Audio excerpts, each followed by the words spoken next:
2024년 6월 2일 주일 예배 출애굽기 8장 16절에서 19절까지의 말씀으로 하나님의 권능이라는 말씀 잠시 나누도록 하겠습니다.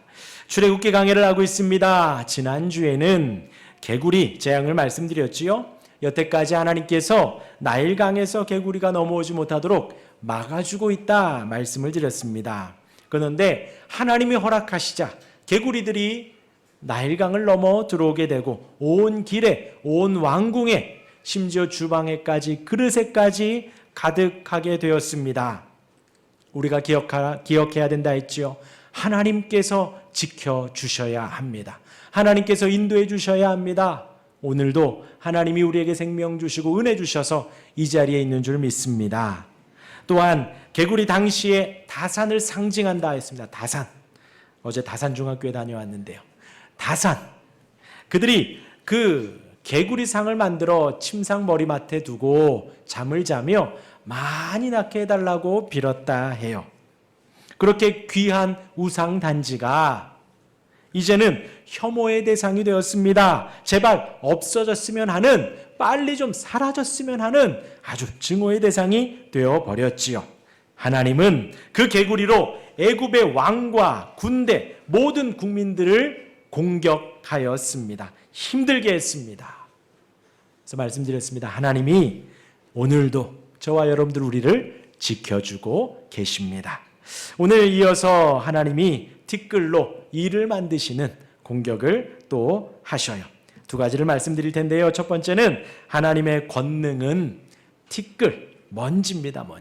먼지로도 우리를 공격하신다. 먼지로도 원수를 공격할 수 있다라는 것을 첫 번째 말씀드리고요. 두 번째는 그 하나님 앞에서 이 티끌이 의미하는 것, 이가 의미하는 것이 무엇인가? 저와 여러분들, 우리는 이 티끌마도 못한 존재가 됩니다. 그런 우리를 택하여 주시고 하나님의 자녀 삼아 주신 것을 두 번째로 나누도록 하겠습니다. 첫 번째입니다. 하나님의 권능은 티끌로 재앙을 허락하신 전능하신 분이시죠. 티끌이라 하면 히브리어로 아파르라고 합니다. 마른 흙, 먼지라고도 하죠. 성경의 용례에서 보면 하나님께서 사람을 이 흙으로 지으셨다 하셨고 또 사람이 죽어 흙으로 돌아간다 하였습니다. 그 흙과 같은 단어가 되어집니다. 하나님은 그 티끌로 하나님의 영상인 사람을 만드셨습니다. 그리고 오늘 하나님은 그 티끌로 애굽을 심판하십니다. 우리 16절 같이 한번 읽어볼까요? 시작. 여호와께서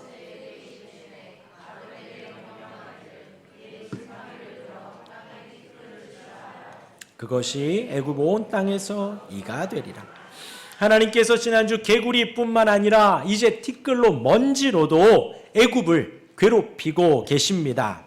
하나님이 그렇게 명하시자 티끌이 온 땅의 이로 변하게 됩니다. 우리 17절 제가 읽어드리면요. 그들이 그대로 행할세 아론이 지팡이를 잡고 손을 들어 땅에 티끌을 치매 애굽 온 땅의 티끌이 다 이가 되어 사람과 가축에게 오르니 했습니다.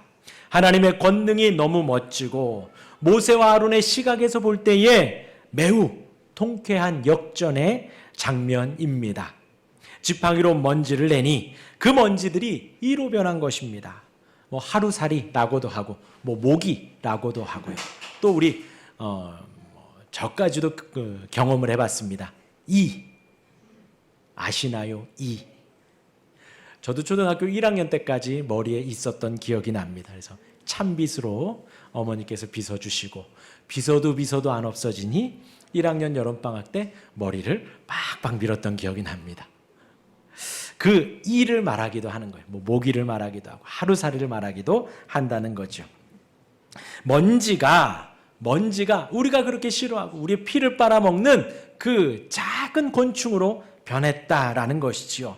천하의 애굽 군대를, 천하의 바로를, 애굽 사람들을 힘들게 하고 괴롭게 하는 그 곤충으로 하나님이 바꿔주셔서 괴롭게 하고 계시는 것입니다. 하나님께서 얼마나 멋지게 그 애굽을, 바로의 교만을 짓밟고 계시는가라는 거예요. 하나님은 아주 작은 먼지로도 이를 통해서도 애굽을 심판하실 수 있다라는 것입니다. 하나님은 한순간에 세상의 높은 것을 한순간에 낮게도 하시고 한순간에 주목을 받던 것을 우스운 것으로 보게도 한순간에 바꾸실 수도 있다라는 것이죠. 푸석한 땅의 먼지가 이가 되어서 애굽 전체를 덮습니다. 지금 여기에도 먼지가 있지요. 그때에는 뭐 세멘도 없고 뭐 대리석도 없고 다 광야잖아요. 흙밭이잖아요. 어디나 먼지가 있습니다. 그 먼지가 이가 되었기에 그 재앙을 피할 수 있는 장소는 한 군데도 없었지요. 정말 무섭습니다. 하나님의 심판은 그렇게 무섭지요. 하나님께서 티끌로 먼지로 공격하신 것입니다. 지금도 일부 예배 시작하는데 눈에 이 눈썹 하나가 딱 들어가는데 눈을 비빌 수밖에 없는 거예요. 눈에 먼지만 들어가도 잘 보이지 않지요. 또 먼지가 음식에만 들어가도 사실 안 먹으려고 합니다. 하나님께서 그 작은 먼지로 그 작은 곤충 이로 공격하여서 괴롭게 하고 힘들게 했다는 것이지요. 저와 여러분들 우리는 잘 알고 있습니다. 2020년 제 기억으로 한 2월 3월쯤 된 것 같습니다. 무엇이 등장했죠? 코로나가 등장했습니다. 2월 3월이니까 이 겨울이 좀 지나면 여름이 오면 6월 7월 좀 따뜻해지면 코로나가 없어지겠지 했지만 더욱더 많아졌죠.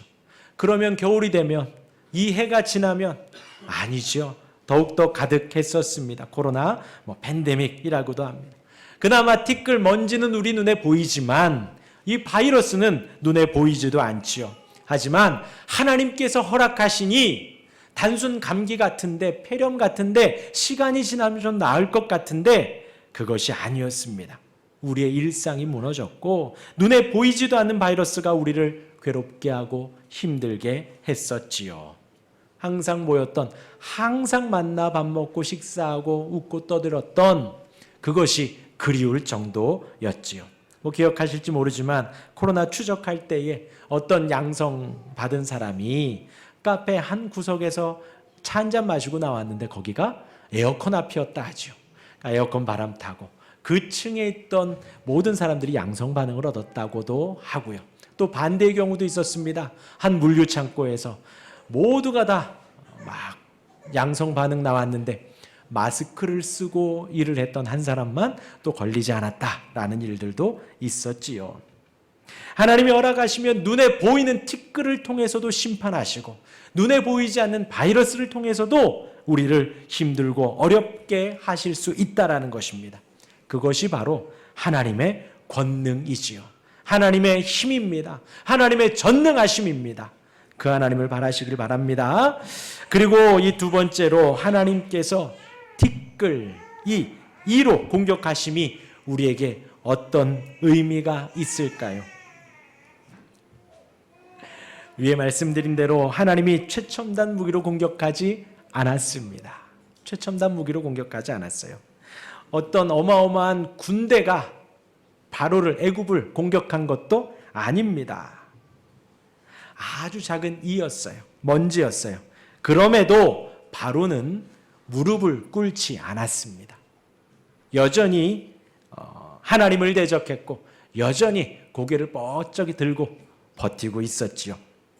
지금 먼지로 공격하는 이 상황이 바로와 하나님, 애굽과 하나님의 모습, 그 모습과도 같다라는 것이에요.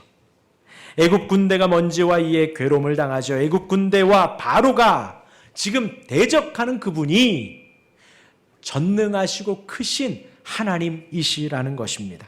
이거 볼륨을 조금만 낮춰주세요. 하나님 앞에 애굽이, 하나님 앞에 바로가 그렇게 아주 작은 먼지와도 같다라는 것입니다. 하나님은 티끌의 공격으로 하나님을 대적하는 바로의 모습, 그 모습을 보여주고 계십니다. 그러니까 크신 하나님 앞에 바로가, 크신 하나님 앞에 애굽이 먼지와도 같은 존재라는 것이에요. 저와 여러분들은 어떤가요? 아까 말씀드린 대로 우리는 그 티끌로 흙으로 만들어진 존재입니다. 또 나중에 마무리도 흙이 되어지지요. 화장터 들어갔다 나오면 한 줌의 죄밖에 되지 않습니다. 그리고 저와 여러분, 우리 아이 예음이, 서연이 왔지만 태어날 때 멋진 정장 입고 나온 거 아니지요. 멋진 드레스 입고 나온 거 아닙니다. 벌거벗겨서 맨몸으로 나왔고 돌아갈 때에도 맨몸으로 가게 되어지지요. 하나님 앞에 저와 여러분들 아무것도 아니라는 것입니다. 하나님 앞에 티끌만도 못한 우리 인생인 것을 기억하라는 것입니다. 그런 티끌 같은 우리를 찾아오셔서 하나님의 자녀 삼아주신 분이 바로 하나님이시죠. 티끌 같은 우리 인생을 구원하시기 위해 이 땅에 오신 분이 바로 성자 하나님, 예수님이십니다. 예수님의 십자가의 은혜가 티끌 같은 우리를 의롭다 여겨주시고, 예수님의 그 십자가의 은혜가, 십자가의 희생이 티끌보다도 더 못한 더러운 우리 인생을 정결하게 만들어 주신 것입니다. 우리 인생 속에 성령께서 찾아오셔서 그냥 두면 티끌인데 우리에게 생명을 주셨습니다. 그냥 두면 티끌보다도 더 못한 더러운 인생인데 하나님을 갈망할 수 있게 하셨고, 하나님을 예배할 수 있게 하셨고, 하나님의 은혜를 사모할 수 있는 성도가 되게 하셨습니다. 하나님의 자녀 삼아주셨다라는 것이지요. 얼마나 큰 은혜인가요? 이제 더 이상 우리는 하나님 앞에 먼지가 아니지요. 버러지 같은 인생이 아닙니다. 하나님이 귀히 여기신 하나님의 자녀입니다. 그 예수님을 더 사랑하실 수 있길 바랍니다. 그 하나님을 더 갈망하시고 사모할 수 있는 우리가 되기를 간절히 바랍니다. 먼지 이야기를, 티끌 이야기를 계속해서 하고 있죠. 여담이지만 한 가지 더 말씀드리면요, 우리 인생 속에 힘들게 하는 것, 큰 일 속에서도 힘든 일을 경험하기도 합니다. 그런데 많은 것들이 우리의 인생을 힘들게 할 때에 아주 작은 것이기도 해요. 부부가 다툴 때에 어마어마한 일들 속에서 다투기도 하지만 작은 말 한마디에 토라지기도 하고 삐지기도 합니다. 형제 사이에도 마찬가지고요. 부모와 자녀 사이에서도 작은 것 하나에 힘들기도 하고 작은 것 하나에 감사하게 되기도 하지요.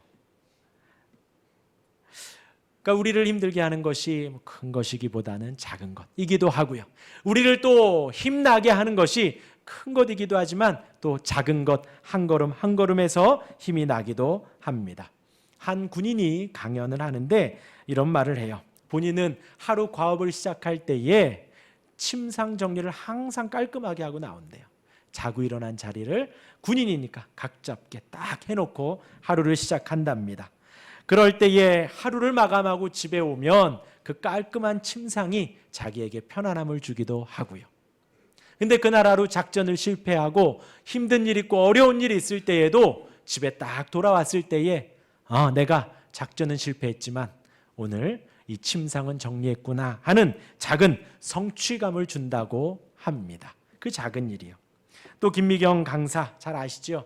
유튜버이기도 하고 또 강연을 하기도 합니다. 방송인이죠.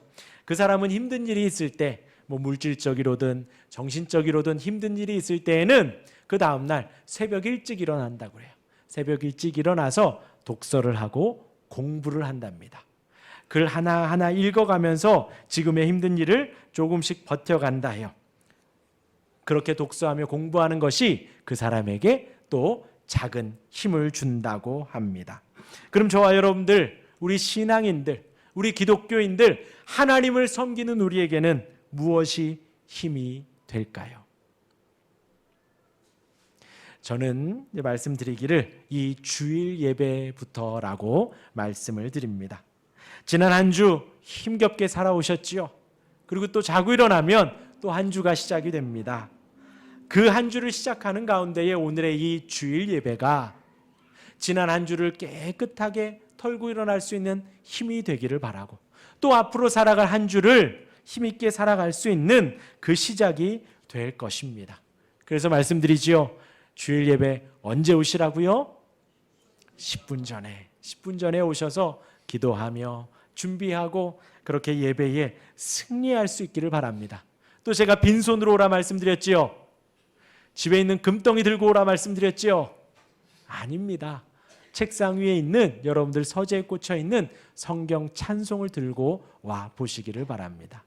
그리고 예배를 드릴 때에 그리고 돌아가서 한 주를 시작할 때에 내가 오늘 예배 10분 전에 갔구나, 성경을 지참하고 하나님의 말씀을 듣고 갔구나 하는 것이 아주 작은 만족이 되고 한 주를 승리할 수 있는 은혜가 있을 것입니다. 신앙의 버거움이, 어려움이 있을 때, 또 우리의 삶에 버거움과 어려움이 있을 때에 이 주일 예배부터 온전히 드리기를 한번 시작해 보시기를 바랍니다. 또 교회에서 봉사하며 지칠 때에도 이 주일 예배부터 성공하시기를 바랍니다. 어느 교회나 마찬가지지요. 그것이 시작입니다. 그것이 또한 전부입니다. 그 주일 예배를 성공하고 온전히 드릴 때에 그 작은 것 같아 보이는 그 하나를 통하여 우리의 인생이 신앙의 삶이 될 것입니다. 그 작은 한 걸음 한 걸음 매일매일 실천해 보시기를 바랍니다. 이제 마지막으로 나일강 개구리, 그거는 그때 당시 애굽의 우상이었다고 말씀을 드렸지요. 그런데 애굽의 신들 중에 이 이는 없습니다. 하루살이, 모기, 이는 없습니다. 그러나 먼지, 이 흙은 당시에 관련한 신이 있었다고 합니다. 애굽에서 그 땅을 게브라는 신의 몸으로 생각을 했습니다. 그래서 그때 당시 애굽 사람들은 이런 문구가 있었다 해요. 보리는 쌀, 보리할 때 그 보리요, 보리는 게브의 갈비뼈에서 자라고, 추수는, 우리가 추수하는 그 추수는 나일강이 게브의 등에 자라게 한 결과다. 이런 말이 있었다요. 곧 애굽 사람에게 있어서 흙은 생명과 풍요와 먹을거리를 주는 것이었다는 것이죠. 하나님은 그들이 그 생명으로 여기며 우상으로 섬기고 있는 이 흙이 먹을 것을 준다고 하는 그것이 애굽을 힘들게 하고 어렵게 하고 괴로움을 주어서 그렇게 심판을 하셨다라는 것이죠. 애굽의 신 게브도 하나님 앞에 아무것도 아니다라는 것을 그 애굽 온 땅에 하나님께서 선포하신 것입니다. 그리고 이제 이어서 18절, 19절 오늘 본문의 말씀은요, 술객들이 바로에게 하나님의 권능이라고 보고하는 장면이에요. 여태까지 물도 그렇고 개구리도 그렇고 자기들도 지팡이 드니까 똑같이 변했거든요. 변했는지 안 변했는지는 모릅니다. 변했다고 하는 사람들이 있어요. 변할 수 있지요. 그런데 지금 여기 이로 변하는 것에선 하나님이 막으셨다는 것입니다. 더 이상 그들이 이 요술이 힘을 발휘하지 못한 거예요. 또 변하지 않았다라는 것도 있어요. 다 피로 변하고 개구리가 찬 거라는데 그 옆에서 숟가락 하나 딱 얹었다는 것입니다. 그러니까 그렇게 되어 보이고 꼭 기적을 일으킨 것처럼 보인다는 것이죠. 그런데 여기에서는 자기들도 이 먼지를 이로 바뀌었다라고 할 수 있는데 더 이상 못하겠는 거예요. 더 이상 못하겠는 거예요. 하나님의 손길이 너무나도 무서워서, 하나님의 심판이 너무나도 두려워 그 세 번째까지는 우리도 이것을 할 수 있습니다, 못하겠다라는 거죠. 그래서 이들이 뭐라 그래요? 하나님의 권능, 하나님의 손가락이라고 해요. 주의 손가락으로 지으신 주의 하늘과, 우리 하나님의 권능이 얼마나 크냐, 손가락 하나로도 온 하늘을 지으신다는 거예요. 손가락 하나로도 해와 달과 별들을 만들기에 충분하신 권능을 가신 하나님이시다라는 겁니다. 지금 이 애굽의 술객들이 그것을 깨달은 거예요. 요술을 부렸는지 안 부렸는지는 중요하지 않습니다. 지금 계속되어지는 이 재앙 속에 하나님의 권능이 얼마나 큰지, 하나님의 손가락이 얼마나 무서운지 알게 되었다는 것이지요. 그래서 바로에게 보고한 것입니다. 이것은 하나님의 손길입니다. 지금 바로 편이에요. 바로 편. 바로와 같이 왕궁 생활을 하는 이들이 바로에게 그렇게 고백한 거예요. 더 이상 대적하지 마십시오. 이것은 하나님의 손길입니다. 더 이상 대적하지 마십시오. 하나님의 권능이 너무나도 무섭습니다. 그런데 바로가 어떻게 해요? 그 완악함을 결코 멈추지 않는 것입니다. 자신의 종들조차도 어떻게 보면 배신하고 있는데, 돌아서고 있는데 바로의 마음만큼은 아직도 완악하다라는 것입니다. 바로의 악함이 그대로 드러난 것이지요. 사방에서 아무리 지적을 해도, 그거 잘못됐다고, 그거 하면 안 된다고 아무리 이야기를 해도 본인만 듣지 않는 거예요. 본인만 모르는 거예요. 그래서 혹 양심이 있으면 나중에 그러죠. 정말 나한테 그렇게 말했었어? 나중에 바뀌면 또 그렇게 하기도 하죠. 근데 지금 바로 옆에서 아무리 충언을 해도, 아무리 바른 말을 해도 듣지 못하는 바로의 마음, 바로의 완악함이 그대로 드러납니다. 정리하겠습니다. 하나님은 눈에 보이지 않는 티끌로도 먼지로도 심판하실 수 있는 전능하신 분입니다. 하나님은 티끌과도 같은 우리, 먼지보다도 못한 우리를 그러한 우리 인생 속에 찾아오신 사랑의 하나님이십니다. 그렇게 하나님은 예수님의 이름으로 우리를 의롭다 칭해 주시고 하나님은 우리를 자녀 삼아 주셨습니다. 돌아온 한 주간 그 은혜를 바라며 그 하나님의 권능을 바라며 하나님을 더 사랑할 수 있는 우리가 되기를 주님의 이름으로 축원합니다. 아멘.